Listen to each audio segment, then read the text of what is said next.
बिस्मिल्लाहिर्रहमानिर्रहीम। अस्सलाम वालेकुम डियर स्टूडेंट्स। आज हम theory of welding and forging subject का चैप्टर नंबर 1 स्टार्ट करेंगे। Theory of welding and forging जो कि MW 102 कोड के साथ हम पढ़ रहे हैं, इसका जो चैप्टर नंबर 1 है वो है सेफ्टी रूल्स का। चैप्टर नंबर 1 जो सेफ्टी रूल का चैप्टर है, ये बेसिकली 3 चीज़ों पर मुहित है।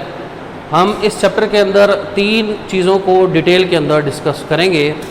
The first one is safety rules in gas welding, second one is safety rules in arc welding, third one is safety rules in forging lab.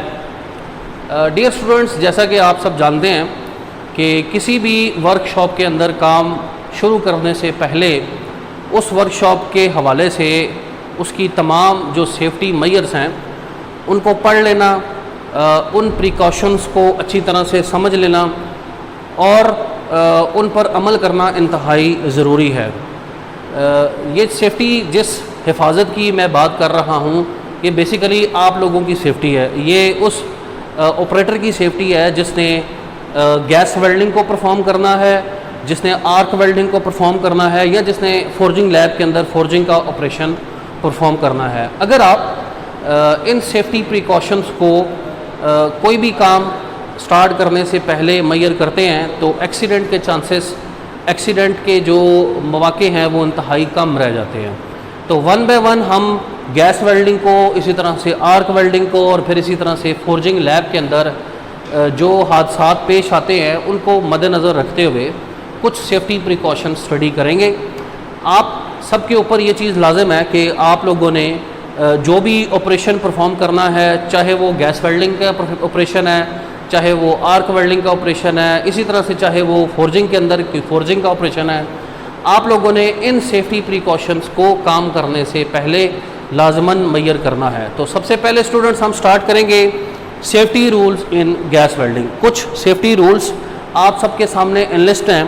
इसके अलावा और भी काफ़ी सारे सेफ्टी रूल्स हैं जो कि वेल्डिंग लैब, किसी भी वेल्डिंग लैब के अंदर हम मेजर कर सकते हैं, हम उनको देख सकते हैं। उनमें से कुछ इम्पॉर्टेंट सेफ्टी रूल्स हमने यहाँ पर लिस्ट किए हैं जिनको हम अभी डिस्कस करते हैं। तो अगर हम गैस वेल्डिंग की बात करें तो उस गैस वेल्डिंग के इक्विपमेंट के अंदर गैसेस का इस्तेमाल किया जाता है वेल्डिंग को करने के लिए। तो जिस वक्त आप गैसेस का इस्तेमाल करते हैं तो फिर गैसेस की स्टोरेज के लिए सिलेंडर का इस्तेमाल किया जाता है।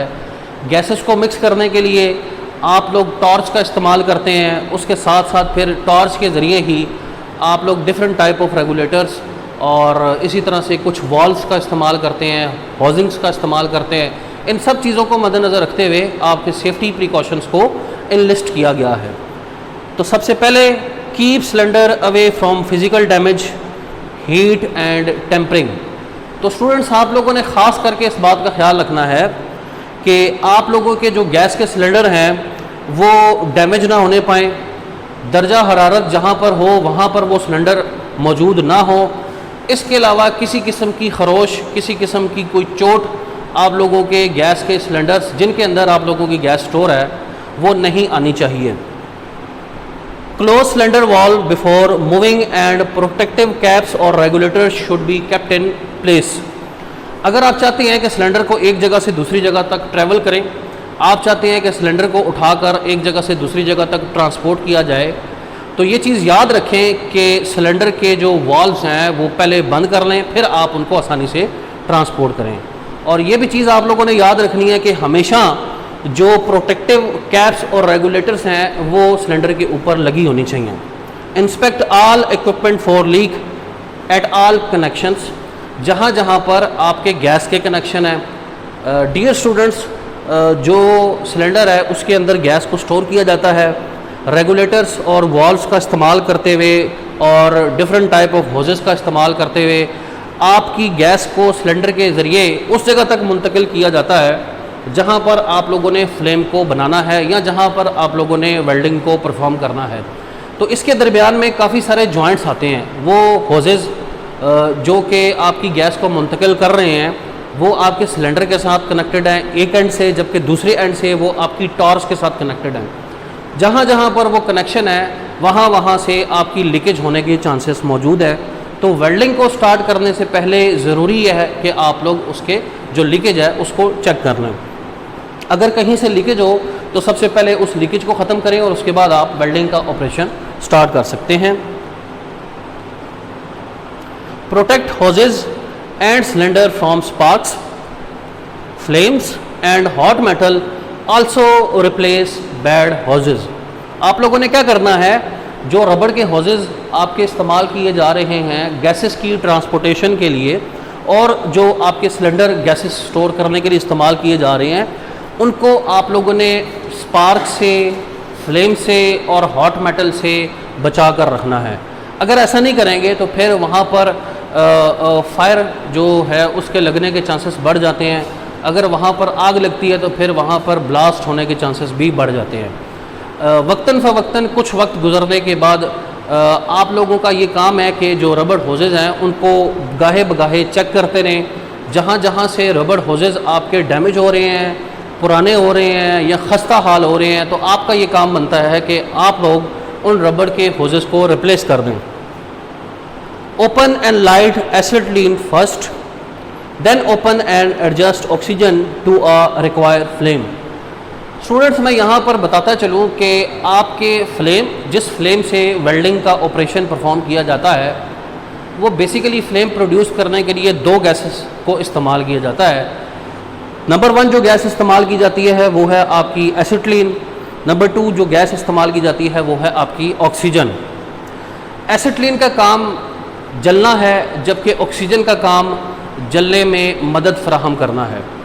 अब अगर हम एसिटिलीन की बात करें तो जिस वक्त आप लोग चाहते हैं कि वेल्डिंग परफॉर्म करें, वेल्डिंग से पहले आप लोग फ्लेम को बनाएं, तो आप लोगों ने जिस वक्त फ्लेम को बनाना है उस वक्त कोशिश ये करनी है कि सबसे पहले एसिटिलीन के वाल्व को ओपन करें और उसको लाइट अप कर लें, उसको जला लें। उसके बाद सेकंड नंबर पर आप लोगों ने ऑक्सीजन के वाल्व को ओपन करना है और आहिस्ता आहिस्ता से उसकी जो ग्रेडिंग है उसको बढ़ाना है या उसको कम करना है और अपने मतलूबा फ्लेम को हासिल करना है। तो सबसे पहले एसिटिलीन ऑन करनी है, उसको लाइट अप करना है और उसके बाद आप लोगों ने ऑक्सीजन को ऑन करना है। Close the acetylene torch valve first when shutting off torch. इसी तरह से जब आप गैस वेल्डिंग का ऑपरेशन कंप्लीट कर लेते हैं तो फिर आप लोगों का काम बनता है कि आप उस सिस्टम को बंद करें। तो जिस वक्त आप टॉर्च को बंद करना चाहेंगे तो सबसे पहले आप लोगों ने एसिटिलीन को बंद करना है। Have a first fire safety equipment easily accessible at the welding site. Welding को स्टार्ट करने से पहले ये चीज़ इंश्योर कर लें कि जो फायर सेफ्टी इक्विपमेंट है वो आपके वेल्डिंग के एरिया के इर्द गिर्द मौजूद होना चाहिए। अगर इन केस ऑपरेशन के दौरान आपको फायर का सामना करना पड़े तो आप आसानी से उस इक्विपमेंट को एक्सेस कर सकें और लगने वाली आग को बुझा सकें। Protect your eyes with safety glasses and face shield. जिस वक्त वेल्डिंग का ऑपरेशन परफॉर्म किया जाता है तो वहाँ से काफ़ी ज़्यादा ब्राइट किस्म की लाइट और शोले प्रोड्यूस होते हैं, जिस की वजह से जो शोले हैं और जो वहाँ से गैसेस प्रोड्यूस होती हैं उनकी वजह से जो ऑपरेटर है या जो वेल्डर है उसकी आंखें ख़राब होने के चांसेस काफ़ी ज़्यादा होते हैं। तो अपनी आंखों को बचाने के लिए आप लोग फेस शील्ड का इस्तेमाल करते हैं और डिफरेंट ऑपरेशन वेल्डिंग के दौरान जिस वक्त परफॉर्म किए जाते हैं तो उससे आपकी आंखों को नुकसान पहुँचने का अंदेशा बढ़ जाता है। तो आप लोगों ने फेस शील्ड का इस्तेमाल भी करना है, साथ ही गॉगल्स का इस्तेमाल भी करना है ताकि ऑपरेशन के दौरान आपकी आँखें बची रहें।